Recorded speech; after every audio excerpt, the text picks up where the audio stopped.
The Stoic Theory of the Soul and Michel Foucault. The Stoics, a school of thought that flourished in ancient Greece and the Roman Empire, bequeathed us a rich body of ideas on ethics, logic, and physics. Within this vast philosophy, the understanding of the soul occupies a central place, directly influencing how the Stoics understood psychology, ethics, and even the way we acquire knowledge. However, unraveling the Stoic theory of the soul is no simple task. The information we have is largely fragmented and often filtered by accounts from their critics, who may have interpreted or even distorted some points to defend their own views. Furthermore, there appears to be nuances and disagreements among Stoic philosophers themselves regarding certain aspects of the soul, which makes it even more challenging to draw a single, definitive picture. Despite these difficulties, in this video, our goal is to shed light on some of the central features of philosophical psychology and the Stoic philosophy of mind.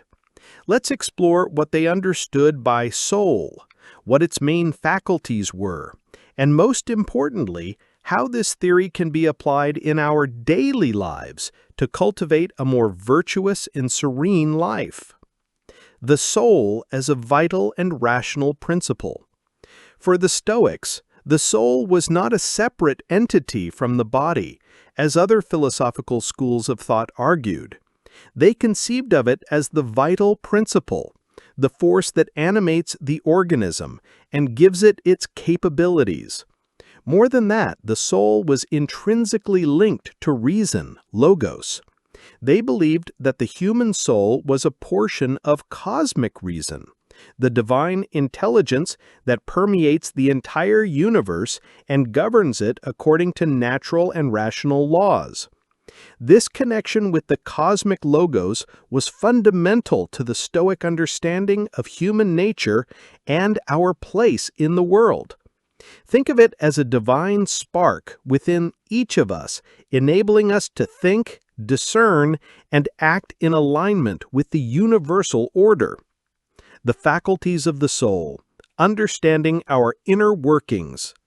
Rather than dividing the soul into distinct, watertight parts, as Plato did with his famous triad, reason, spirit, and appetite, the Stoics tended to describe it in terms of its functions or faculties. Although different Stoic authors might emphasize slightly different aspects, some faculties were commonly recognized. Understanding these faculties is like having an instruction manual for our own inner workings. Perception, aesthesis. This is our ability to receive information from the outside world through the senses, what we see, hear, smell, touch, and taste. For the Stoics, perceptions are the starting point for all knowledge, as if they were the raw data that reaches us. Imagine you're walking down the street and see someone drop their wallet. Your perception registers the image, wallet on the ground. Assent, synkathesis. This is the most crucial faculty for Stoic ethics. After receiving a perception, we have the ability to agree or disagree with it, to accept its validity or question it. This is a voluntary act and therefore under our control. It is not the events that disturb us, but rather our judgments about them. You notice the wallet on the floor. Your mind can generate several impressions, automatic thoughts. What a shame! Someone lost money. Or, oh, if I pick it up, no one will see. Or, I should warn the person. Assent is the moment when you choose which of these impressions you will buy or believe. If you assent to the idea that you should help the person, your next step will be to act. If you assent to the idea that you can pick it up without being seen, you are opening the door to non-virtuous action. Once you assent to an impression, an impulse arises, a natural tendency to act. It is the driving force that leads us to seek what is perceived as beneficial and avoid what is perceived as harmful. The Stoics emphasized the importance of directing our impulses according to reason and virtue. If you assented to the idea of helping the person who lost their wallet, your impulse will be to go after them and return it. If you assented to the idea of taking the wallet, your impulse will be to bend down and discreetly pick it up. Do you see how assent shapes impulse? Reason is the distinctly human faculty and the highest of the soul. It is the ability to think, reason, form concepts, understand the laws of nature, and discern what is truly good, bad, or indifferent. For the Stoics, reason was the ultimate guide to a good and virtuous life. Reason allows us to go beyond immediate impulse. Even if you feel the urge to yell at someone who irritated you in traffic, your reason may intervene and say, "That won't solve anything. It will only make the situation worse and make me more stressed. It's better to remain calm." Reason helps us see the bigger picture and act in a way that's more aligned with our values. Applying soul theory to our daily lives, transforming life in practice. Now that we have a clearer understanding of the soul's faculties, let's get to the point. How can we apply these concepts to our daily lives to live wiser and more peacefully? The Stoics remind us that not everything we perceive is an accurate reflection of reality. Our emotions, biases, and past experiences can influence how we interpret events. Practicing mindfulness and questioning our first impressions can help us gain a more objective view of situations. You receive an email from your boss with the phrase, "We need to talk about your project tomorrow." Your perception registers the words. However, your mind may immediately generate an impression of fear. "I'm going to be fired. I did something wrong." Instead of giving in to panic, which is an automatic acquiescence to a negative impression, stop and question your perception. What do I really know? The email just says we need to talk. There's no mention of any problems. Perhaps it's to discuss a new opportunity or a compromise. I can choose not to acquiesce to this catastrophic impression and wait for the facts. This simple pause and questioning can save hours of unnecessary anxiety. For the Stoics, as we've seen, it is not external events that disturb us, but our judgments of them. We have the power to choose whether or not to agree with a given impression. Herein lies our greatest freedom. You're in traffic, and someone abruptly cuts you off. Your perception registers the event. Immediately, a feeling of anger or indignation may arise. How absurd! How could he do that? He's an idiot. Assent is the key moment. You can nod to this angry impression, allowing it to take hold of you, causing you to curse, honk, or become stressed for the rest of the day. Or you can exercise your reason and not nod to this impression. Ask yourself, does this other person's behavior define me? Will it change anything if I get angry? Do I have control over their behavior? No. Do I have control over my reaction? Yes. By not nodding to anger, you preserve your inner peace. Marcus Aurelius, one of the great Stoics, reminds us, "Be like a rock against which the waves continuously beat. It stands firm and the raging waters are still around it." Our desires and aversions, when not guided by reason, can lead us to impulsive and irrational actions, often harmful. The Stoics teach us to align our impulses with reason and virtue. You're at a party and feel a strong urge to eat more than necessary or drink excessively, even though you know it could harm your health or well-being the next day. Before giving in to the impulse, activate your reason. Ask yourself, is this impulse aligned with my health and well-being goals? Will it bring me real long-term benefit or just momentary pleasure followed by regret? By reflecting, you may choose a more virtuous impulse, such as eating in moderation and enjoying company, instead of indulging in excess. Temperance is a fundamental Stoic virtue that applies directly here. Reason is our most powerful tool for navigating life. The Stoics encourage us to develop our intellect, seek knowledge, and reflect on our actions and beliefs. It is through reason that we can understand the nature of things, discern what is within our control and what is not, and guide our lives toward virtue. Instead of spending hours aimlessly scrolling through social media or passively consuming entertainment, dedicate time each day to activities that exercise and develop your reason. Read books, not just philosophy, but on a variety of topics that expand your knowledge. Practice reflective journaling, meditate on your own thoughts and reactions, or participate in discussions that challenge your intellect. By doing so, you are strengthening your soul's noblest faculty, enabling you to make wiser decisions and live more intentionally. Epictetus said, "It is not what happens to you, but how you react to it that matters." This reaction is guided by your reason. For the Stoics, the goal of life, eudaimonia, or human flourishing, was to live in accordance with nature, which meant living according to reason and cultivating virtue. They believed that virtue was the only true good, and that all other things, wealth, health, reputation, were indifferent, that is, neither good nor bad in themselves, but could be used virtuously or otherwise. The theory of the soul was fundamental to this ethic, as the ability to reason and give assent made us responsible for our choices and our character.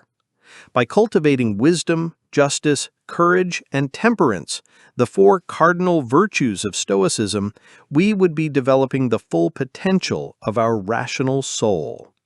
Wisdom, the ability to discern what is good, bad, and indifferent, and to act according to knowledge. Justice, acting justly and treating others with equity and respect, recognizing our interconnectedness as rational beings. Courage, facing fears and difficulties with resolve, not acting on impulse, but with rational conviction. Temperance, moderation in all things, self-control over desires and aversions. Facing an unexpected hardship in life, such as losing your job. Perception, I've been fired.